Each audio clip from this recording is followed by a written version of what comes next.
A cozy park bench. Evening is setting in. Jihad is sitting there, wearing a simple t-shirt and jeans. His eyes are full of love for Aki, but his face carries a hint of exhaustion. Aki sits next to him, dressed in an expensive sari, with clear dissatisfaction and annoyance written all over her face. Jihad tries to gently hold Aki's hand, but she subtly pulls it away.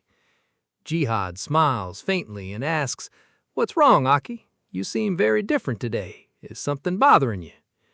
Aki sighs deeply, looks away, and replies, "The problem is an everyday thing, Jihad. We come to this park every day, eat peanuts, and you show me big dreams of the future. Life doesn't work like this."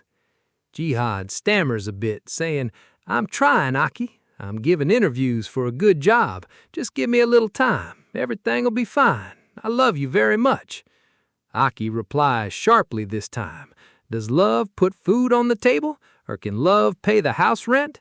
You don't have a job, your family background isn't good, and your bank balance is zero. My friends' boyfriends take them to expensive restaurants and give them costly gifts, and I sit on this broken bench with you. I can't do this anymore." Jihad is stunned. He stares at Aki, unable to believe that the person he has known for so many years is saying this. In a soft tone, he says, "Money isn't here today, but it might be there tomorrow. But our hearts are one." Before he can finish his sentence, Aki stands up.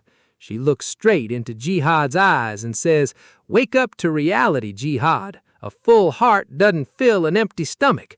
My family is looking for a groom for me, and to be honest, I don't want to be a part of your jobless life anymore. This is where we end."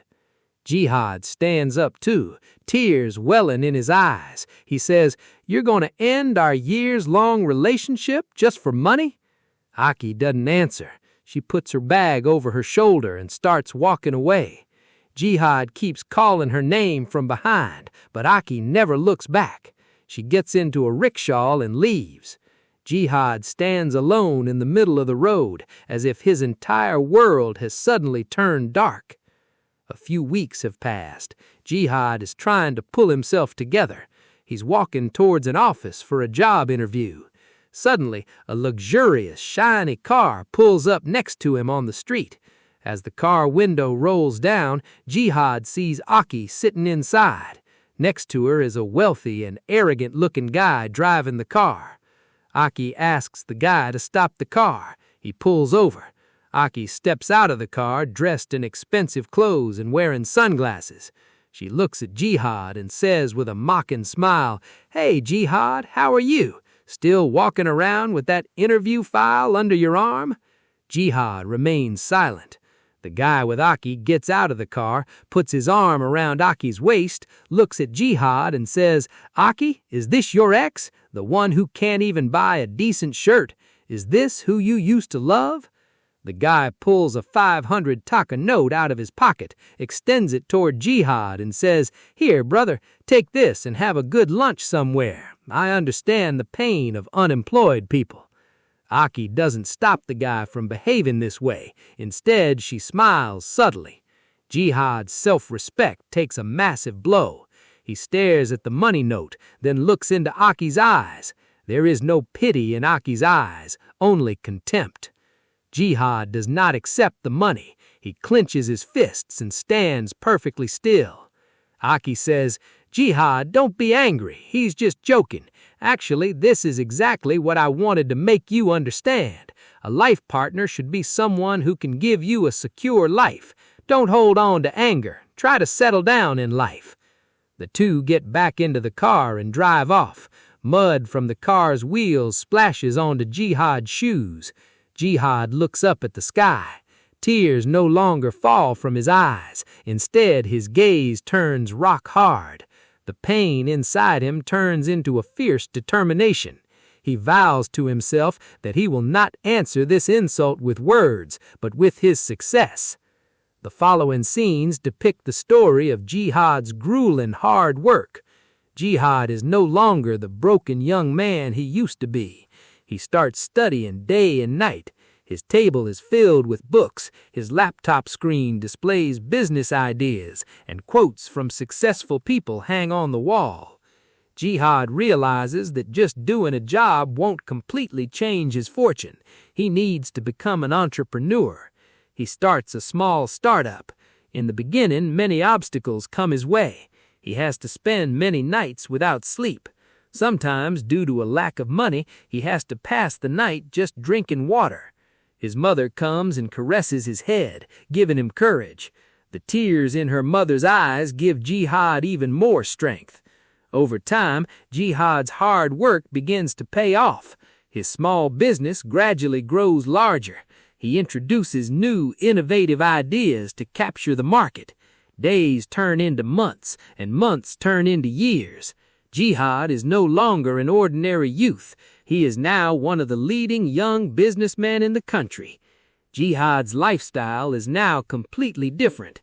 He owns a massive, modern, palace-like house. Expensive cars like Mercedes and BMW stand in his garage. When he walks through the corridors of his corporate office dressed in a flawless suit and tie, the staff bow their heads in respect. He delivers presentations on major projects in the conference room. Jihad's face is now printed on the covers of the country's top business magazines. But even despite all this success, there is no arrogance in Jihad, only a calm, dignified composure. On the other hand, Aki's life did not turn out to be happy at all. The wealthy guy she married turned out to be a drug addict with terrible character flaws. Shortly after the marriage, the guy's business collapsed, and he began to inflict mental and physical abuse on Aki. Aki's life has now become a living hell. The dream of a luxurious life she once had is now a complete nightmare. One day, Aki is sitting in a parlor or shopping mall, flipping through a business magazine. Suddenly, her eyes freeze on a page. The cover story reads, "Young Successful Businessman of the Year, Jihad Ahmed." Aki is startled. She adjusts her glasses and looks closely at the picture. Yes, this is the same Jihad, the one she left behind on a park bench, the one her current husband insulted with a 500 taka note. Today, that very Jihad is the owner of millions, an icon for millions of people. Memories of the old days flash before Aki's eyes, how much Jihad loved her, how he used to protect her. Aki realizes her massive mistake. She realizes that she threw away a diamond to gather pieces of glass. A sense of greed and at the same time intense regret awakens in her heart. She decides that no matter what it takes, she will go back to Jihad. She figures that since Jihad loved her like crazy, he surely hasn't forgotten her yet. A few tears would easily melt his heart. A taxi pulls up in front of Jihad's massive corporate office. Aki steps out of the taxi. Her face has lost its old glow. She looks pale and miserable. She goes to the reception desk and asks to meet Jihad.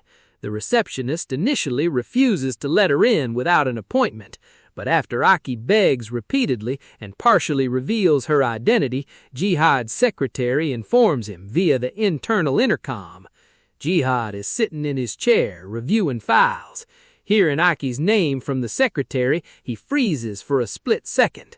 All the old memories flash across his mind.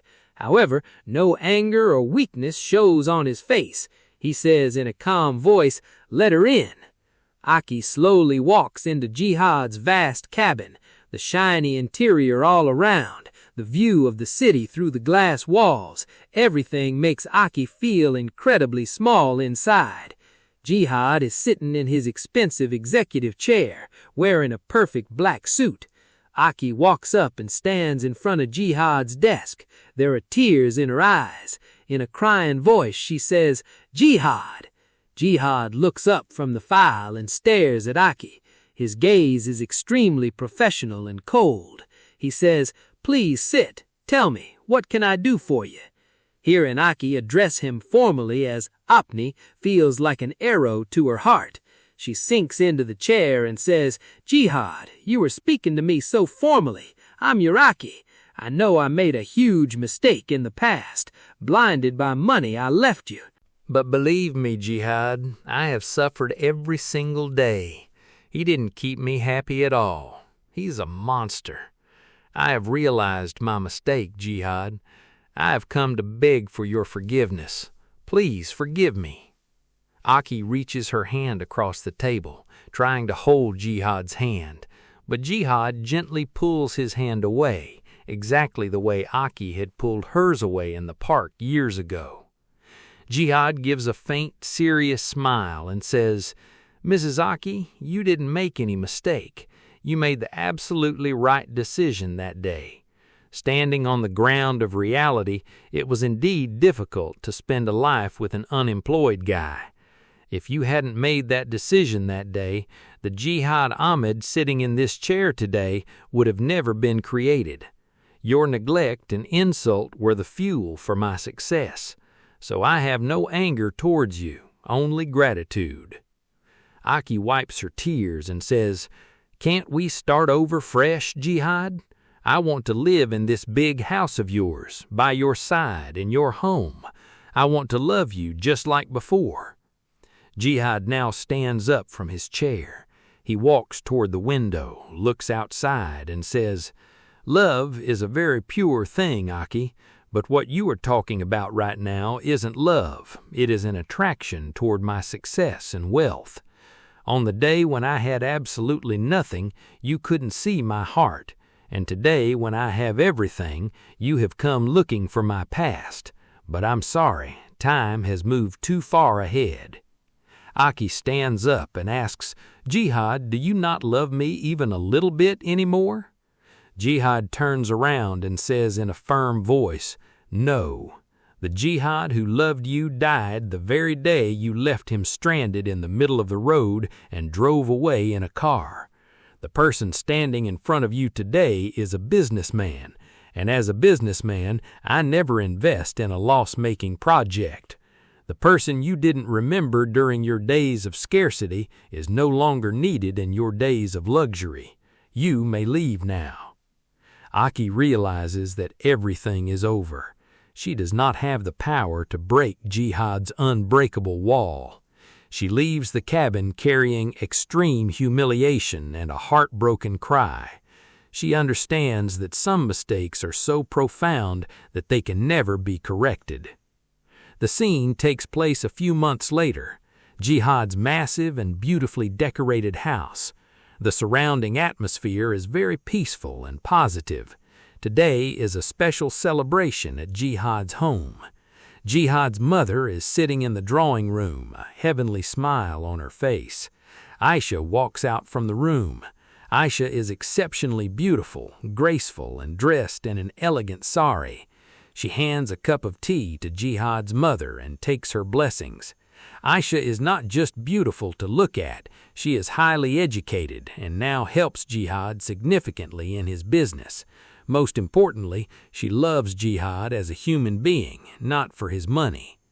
Jihad walks down the stairs. He is wearing a casual yet expensive Punjabi. His face no longer holds any shadows of past pain. Instead, there is a strange sense of mental peace. He looks at Aisha.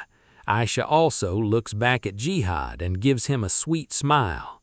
Jihad comes and stands beside Aisha. Jihad's mother brings their hands together and says, "When the right person enters your life, the home truly lights up. May you too stay happy like this forever." Jihad looks into Aisha's eyes, where only respect and love are hidden. Jihad thinks to himself that life never stops for anyone. The right person always finds their rightful place. The camera slowly zooms out from their happy family as an inspiring music track plays in the background. The end.